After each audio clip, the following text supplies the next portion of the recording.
Assalamualaikum warahmatullahi wabarakatuh. Hai teman-teman semuanya, selamat datang kembali ya di channel Studio Horor. Bagi kalian yang baru saja bergabung atau mengunjungi channel ini, channel Studio Horor akan membahas berbagai cerita misteri, tentunya dalam bentuk kemasan podcast. Studio Horor kali ini akan menceritakan mengenai Santet Balung Ireng. Cerita misteri ini bersumber dari Dio Seta. Dan sebelum kita membahas lebih lanjut, alangkah baiknya silakan melakukan subscribe terlebih dahulu ya, agar bisa mengikuti video terbaru dari channel Studio Horor berikutnya. Santet Balung Ireng. Kemenangan Trah Manggubirawa di Perang Rajopati harus dibayar dengan kematian Raden Arya dan kedua anaknya. Santet Balung Ireng menjadi pilihan Karjo untuk membalaskan dendamnya. Kemenangan Trah Manggubirawa di Perang Rajopati harus dibayar dengan kematian Raden Arya dan kedua anaknya. Santet Balung Ireng menjadi pilihan Karjo untuk membalaskan dendamnya. Sesuai janji, kelanjutan dari kisah tragedi Rajopati kemarin akan kita tuntaskan malam ini. Karena ada beberapa pembaca yang mendapat gangguan pada cerita tragedi Rajopati. Ada beberapa pesan dari narasumber kita, Mas Arjuna. Pertama, nikmati cerita ini sebagai hiburan. Jangan ngedumel atau ngerasani tokoh di cerita. Kedua, jangan mengharap atau berhayal memiliki ingon seperti di cerita, apalagi untuk hal buruk. Ketiga, apabila merasa ada gangguan berarti saat membaca cerita ini, lebih baik di skip. Jangan lupa untuk berdoa dan memohon perlindungan dari Yang Maha Kuasa. Masih ada cerita lain yang bisa dinikmati daripada saat membaca cerita ini berdampak buruk. Dan mohon disingkapi dengan bijak. Santet Balung Ireng. Dendam yang mendalam menciptakan kegelapan yang tidak berujung. Namun ketika kegelapan itu semakin pekat, ketakutan merasuk ke semua asa, yang bahkan dapat dirasakan oleh kegelapan itu sendiri. Kepergian Raden Arya Manggubirawa dan kedua anak bungsunya meninggalkan kepedihan bagi ke-10 anaknya. Sebuah kesalahan fatal yang seharusnya tidak harus terjadi seandainya mereka lebih waspada. Santet Balung Ireng hanya dengan sebuah kalimat yang dikatakan oleh Karjo, seluruh pusaka keramat milik ke-10 rojo bergetar, seolah tidak ingin terlibat dengan santet itu. Ke-10 ingon yang sudah berumur ratusan tahun sangat mengerti mengenai kengerian santet ini dan resiko yang terjadi setelahnya. Namun perintah Karjo mutlak. Tidak ada satupun saudara yang menentang keputusannya, apalagi para abdi yang mengikuti mereka.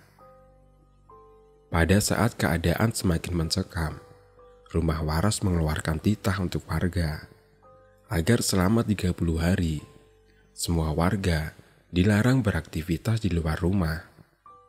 Semua kebutuhan hidup akan ditanggung oleh para rojo dan disalurkan oleh para abdi yang ditugaskan. Setiap rumah diberi kembar mayang yang telah disediakan oleh rumah waras untuk melindungi warga dari kemungkinan buruk yang akan datang. Hari ini, tepat 7 hari setelah titah disampaikan, sudah dipastikan tidak ada warga yang keluar dan melanggar perintah dari rumah waras. Selama 7 hari itu pula, langit begitu gelap dan awan mendung tidak pernah berhenti menyelimuti desa. Para rojo sudah menyelesaikan persiapan masing-masing dan segera mengurung diri di rumah waras. Setelah ini, sama sekali tidak ada yang diizinkan untuk keluar dari rumah waras, apapun alasannya. Malam ini adalah persiapan terakhir. Para rojo memakai pakaian kebesarannya dan mempersiapkan ke-10 pusaka yang telah diruat.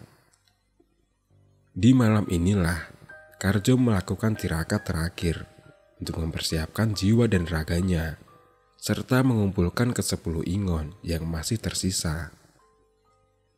Saat itu, semua rojo tanpa terkecuali memegang pusakanya dan membacakan mantra pemanggil. Angin bertiup kencang di sekitar rumah waras. Hawa dingin yang tidak biasa dapat dirasakan hingga beberapa kilometer dari tempat itu. Tidak lama setelahnya, ke-10 ingon kebanggaan Trah Mangkubirawa telah hadir di sisi pusaka masing-masing. Jenengan saya panggil ke sini, tentu sudah tahu maksud saya, ucap Karjo kepada ke-10 ingon yang berkumpul di sekitar ke-10 rojo. Seluruh ingon merespon dengan anggukan sopan ke arah Karjo. Malam ini, saya ingin meminta restu untuk apa yang akan kita lakukan besok. Lanjut Karjo, yang segera direspon dengan majunya ke-4 ingon yang paling tua dan paling kuat di antara ke-10 ingon keluarga Mangkubirawa. Ke-4 ingon itu adalah Kiranu dari pusaka Ronggolewu milik Broto, Pati Gadang Ireng dari pusaka Ronggonyowo milik Marji, Pati Mahareksa dari pusaka Batara Abang milik Warjo, dan terakhir adalah Raden Jaya Dwipa dengan pusaka Keris Ireng milik Karjo sendiri. Santet Balung Ireng adalah santet yang memiliki resiko besar.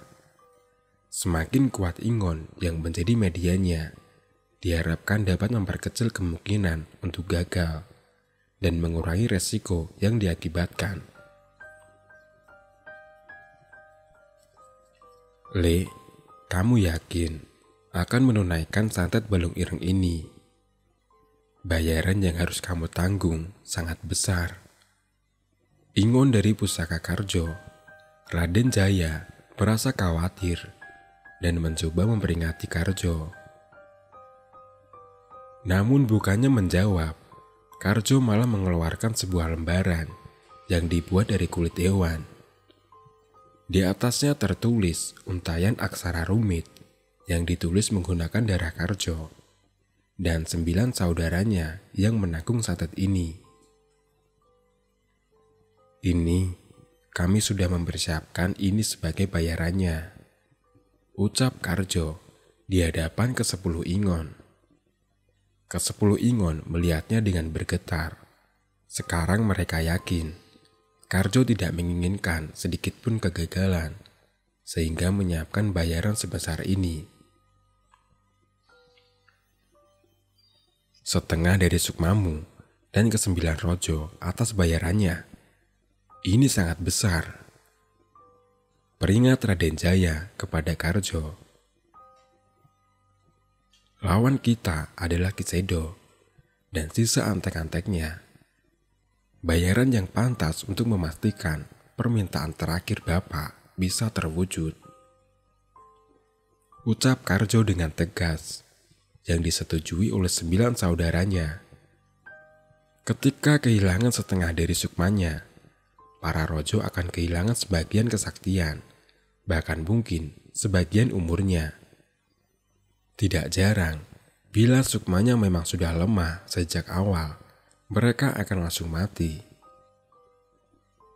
Kali ini, Karjo mengangkat kepalanya. Terlihat air mata dendam mengalir di pipinya. Tekad kami sudah bulat. Santet Balung Ireng harus dilaksanakan besok malam, tanpa belas kasihan. Darah hitam mereka harus tertumpah tanpa tersisa. ketika kami merayakan pembalasan dendam kami. Di situ, kalian bisa berpesta di atas kematian mereka. Ucap Karjo yang penuh dendam. Sebelumnya, Karjo belum pernah berucap sesadis ini. Malam itu juga, sebuah kesepakatan terbentuk di antara ke-10 rojo dan ke-10 ingon yang mengabdi kepada mereka. Esoknya, hari yang diputuskan telah tiba. Ke-10 rojo berkumpul di pendopo masing-masing dengan meletakkan pusakanya.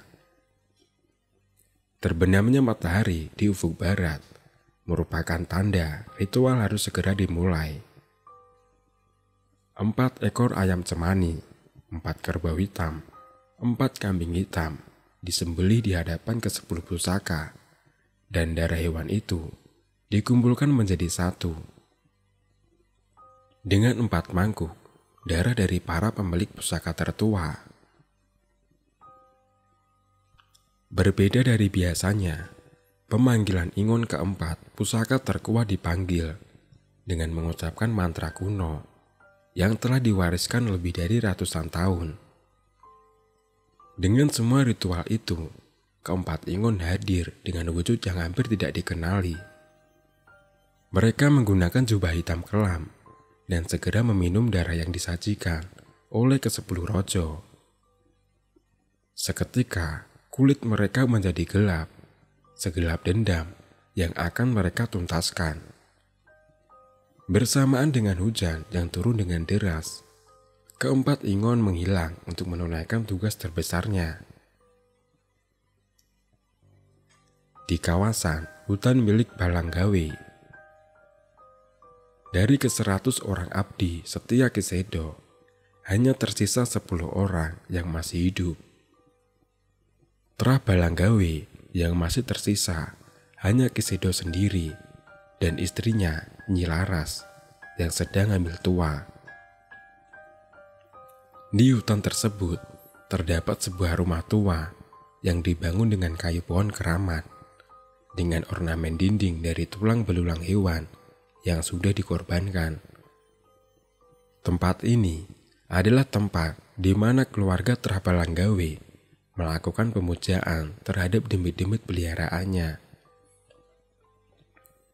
Pak, firasatku tidak enak. Ke-10 anak Raden Arya pasti tidak akan tinggal diam, ucap Nyi Laras kepada Kisedo yang juga terlihat gelisah. Maafkan aku Laras, semalam guruku, Ki Rosid, mendatangi di mimpiku. Dia memberi petunjuk agar anak kita yang saat ini berada di perutmu harus dikeluarkan malam ini juga, apapun caranya. Ucap Kisedo dengan wajah yang tidak tega. Terlihat Nyi Laras mencoba menahan rasa sedihnya. Ia tidak tahu apakah bayi yang belum genap 9 bulan ini dapat bertahan hidup apabila dikeluarkan malam ini. Namun firasat yang ia dapat jauh lebih mengerikan dibanding pertaruhan yang ditawarkan. Bagaimana keputusanmu, Laras? Waktu kita tidak banyak lagi, tanya Kisedo yang sadar akan bencana yang segera menghampirinya. Nyi Laras mengangguk sambil mengelus-elus perutnya yang berisi bayinya yang bernasib malang. Terlihat air mata menetes di pipinya, menyayangkan semua kejadian ini. Namun inilah bayaran atas perbuatan Terah Balanggawe, dan hanya ini satu-satunya cara untuk menyelamatkan garis keturunan mereka. Pak, aku melihat ketakutan di wajahmu. Belum pernah aku melihatmu seperti ini. Jika ini keputusanmu, maka sudah seharusnya itu yang kita lakukan. Jawabnya dengan pasrah. Mendengar jawaban Nyi Laras, Kisedo cukup lega. Ia mulai mempersiapkan segalanya. Mulai dari mengumpulkan seluruh demit alas untuk menjaga hutan ini, hingga membuat pagar gaib di antara hutan dan rumah. Persalinan Nyi Laras dilakukan oleh Kisedo sendiri, dibantu dengan abdi tertua, Trah Balanggawe, Mbok Narti. Mbok, setelah berhasil mengeluarkan anak ini, segeralah lari sejauh mungkin. Namun tinggalkan ari-arinya di tempat ini. Jelas Kisedo pada abdinya itu. Mbok Narti mengerti. Segera mereka melakukan persalinan yang berjalan dengan lancar dan cukup cepat. Rumah di tengah hutan itu dihiasi suara tangisan bayi laki-laki yang cukup keras. Dengan segera, Mbok Narti menyerahkan ari-ari anak itu kepada Kisedo. Belum sempat memulihkan kondisi istrinya, suara ledakan besar terdengar di ujung hutan. "Pak, itu suara apa?" ucap Nyi Laras yang masih lemah. "Mereka sudah datang. Kamu tenang saja. Aku sudah memasang pagar untuk menghalangi mereka," ucap Kisedo menenangkan istrinya yang terbaring lemah.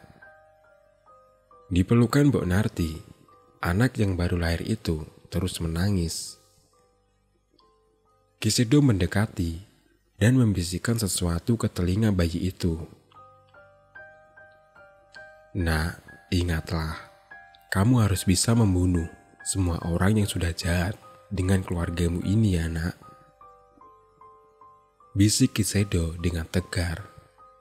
Segera ia mengalihkan pandangannya kepada Mbok Narti dan memerintahkannya untuk meninggalkan tempat ini.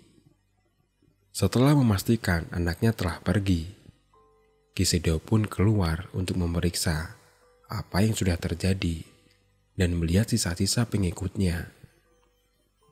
Saat melihat semua pengikutnya masih berjaga dan berkegiatan seperti biasa, ia terlihat cukup tenang.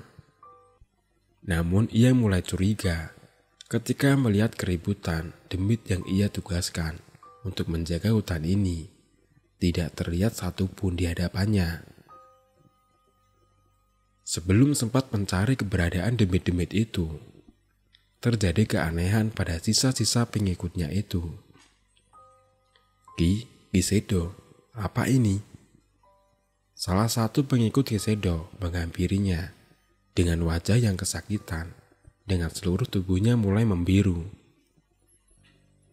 Kisedo mencoba mendekat, namun ketika ia melihat apa yang terjadi pada pengikutnya, ia mengurungkan niatnya. Satu persatu bagian tubuh yang membiru terputus dari tubuhnya. Jari tangan, jari kaki, lengan, dan setiap persendian mulai terputus secara berurutan. Anehnya, tidak ada setetes pun darah yang menetes dari sisa bagian tubuh yang terpisah. Yang mengerikan lagi, dari sela-sela kulit mereka, terlihat tulang mereka sudah mulai menghitam. "Trah Manggubirawa, sungguh biadab kalian," teriak Kisedo yang gentar melihat kejadian ini.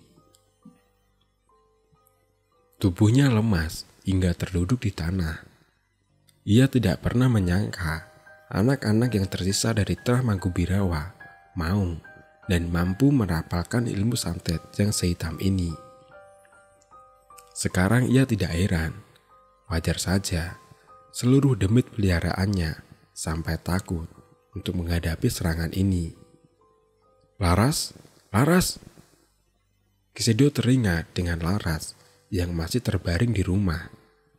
Ia segera berdiri dan berlari menerobos pintu untuk memastikan kondisi istrinya itu. Namun semua sudah terlambat. Seluruh tubuh Nyi Laras sudah membiru. Kaki dan tangannya sudah tidak lagi menyatu dengan tubuhnya. "Pak, tolong Pak, sakit Pak," rintih Nyi Laras yang menahan rasa sakit dari santet yang diterimanya. "Laras, bertahan Laras. Aku akan mencari cara menghentikan santet ini," ucap Kisedo. Sebuah ilmu dirapalkan oleh Kisedo. Beberapa jenis kembang yang selalu tersedia di rumah itu ditaburkan di tubuh Nyi Laras. "Tolong!" Ucapan Nyi Laras menggema di telinga Ki Sedo. Dengan kondisi ini, hampir tidak ada lagi yang bisa ia lakukan terhadap istrinya itu. Di tengah keputusasaannya, suara menggelegar terdengar hadir di halaman rumah itu. Ki Sedo menghapus air matanya, mengambil pusaka keris putu barong miliknya, dan bersiap keluar menghadapi makhluk yang datang di wilayahnya itu. Keempat ingon terkuat milik keluarga Karjo sudah bersiap di depan untuk membalaskan perbuatan Ki Sedo terhadap Raden Arya dan kedua anaknya. Dengan segera, Ki Sedo mengunuskan kerisnya ke langit dan merapalkan mantra kuno, pemanggil ingon tertua dan tersakti yang dimiliki oleh Trah Balanggawi untuk menandingi keempat makhluk di hadapannya. Suara guntur menggelegar, angin bertiup dengan kencang. Namun tidak terlihat satupun sosok makhluk yang memenuhi panggilannya. Ki Sedo merasa heran, namun sebelum sempat merapalkan mantranya lagi, terdengar suara menggema di hutan yang hanya bisa didengar oleh Ki Sedo.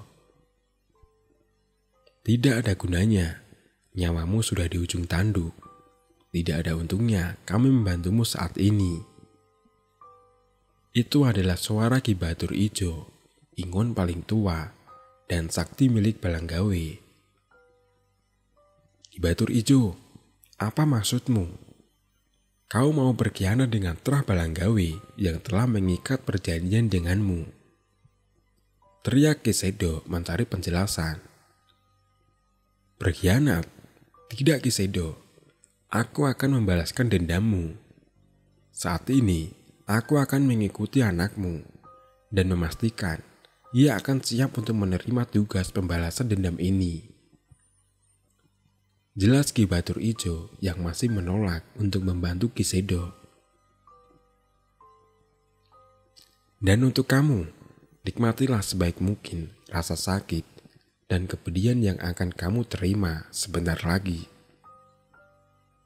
Terdengar suara tawa menggelegar, seolah menikmati penderitaan Ki Sedo saat ini.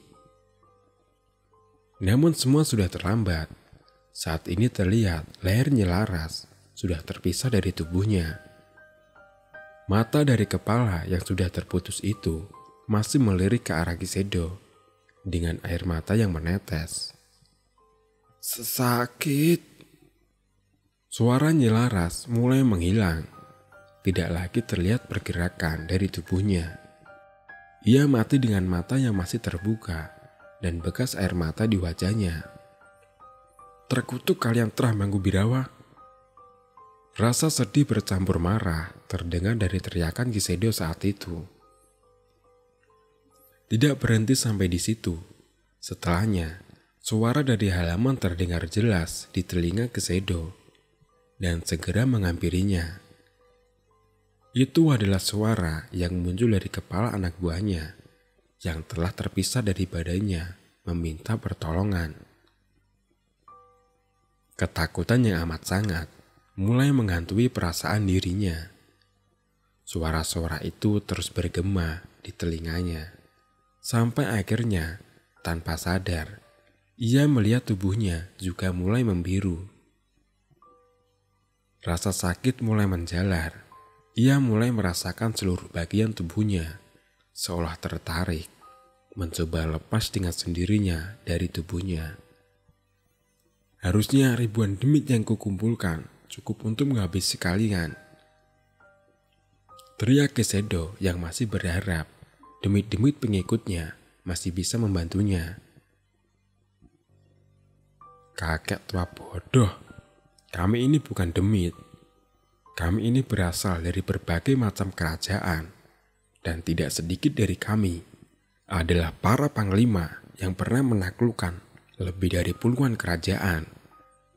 Jangan bandingkan kami dengan demit-demit sencungu andalanmu itu," ucap Raden Jaya Dwipa yang memastikan Kisedo Balanggawe sebagai orang terakhir yang menerima santet balung ireng, sekaligus memusnahkan Terah Balanggawe di rumah itu. 15 tahun berlalu, udara panas di tengah malam membuat seorang anak muda terbangun dari tidurnya di sebuah rumah. Rumah itu adalah rumah yang tidak sengaja ia temui saat kabur dari rumah majikannya. Saat ia keluar kamar, terdengar suara seperti ada seorang yang di dalam rumah itu. Ia mencoba memperhatikan dengan kusuk dan akhirnya menemukan suara itu berasal dari kursi goyang yang ada di teras. Pemuda itu berjalan keluar dan mendapati seorang pria tua tengah duduk sembari memainkan tongkatnya.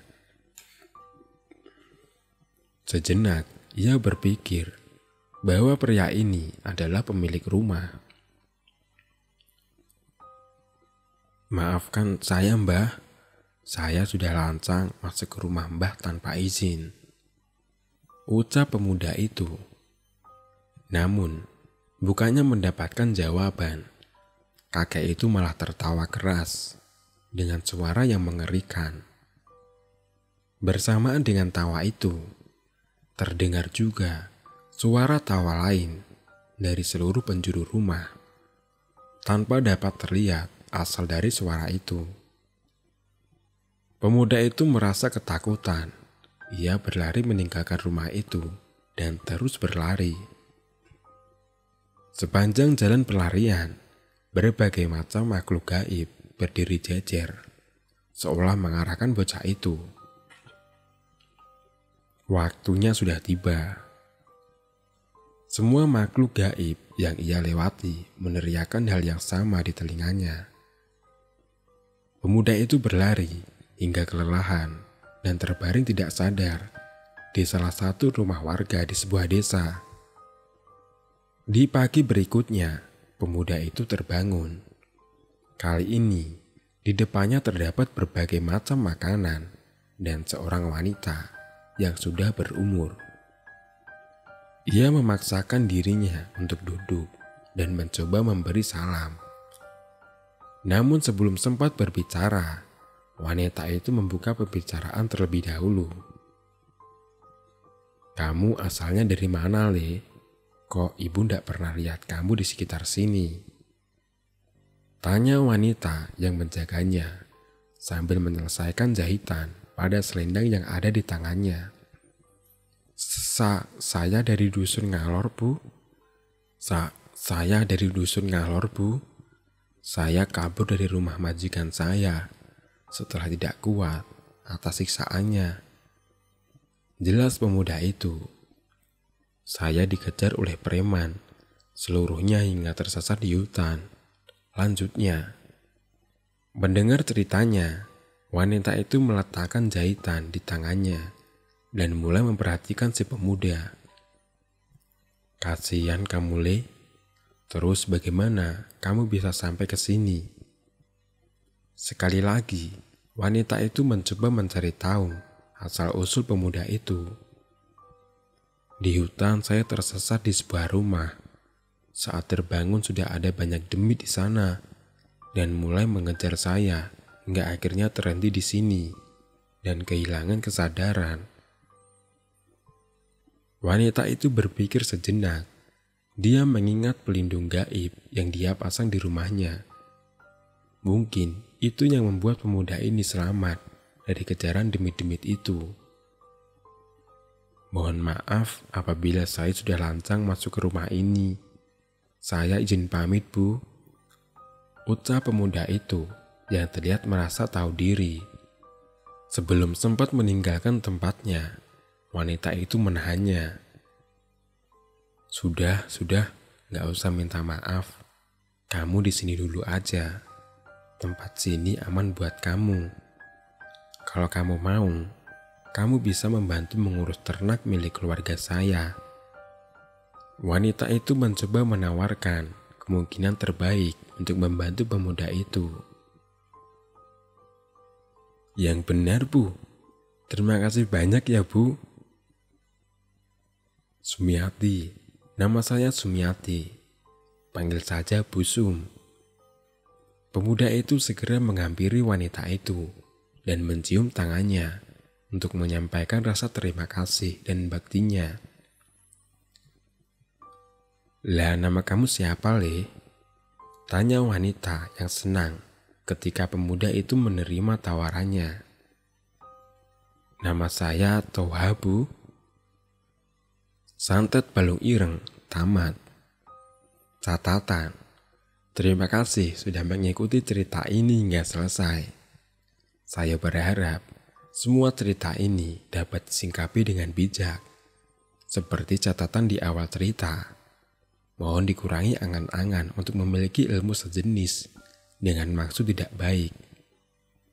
Dengan berakhirnya kisah para rojo dan asal-usul ludruk ireng ini, maka sudah saatnya minggu depan kita kembali maju ke cerita Cayo dan Danan yang harus berurusan dengan ludruk topeng ireng di masanya. Semoga menghibur dan mohon maaf jika ada yang menyinggung. Dan cerita pun selesai. Terima kasih teman-teman karena sudah mau menonton video terbaru dari channel Studio Horor. Dan wassalamualaikum warahmatullahi wabarakatuh.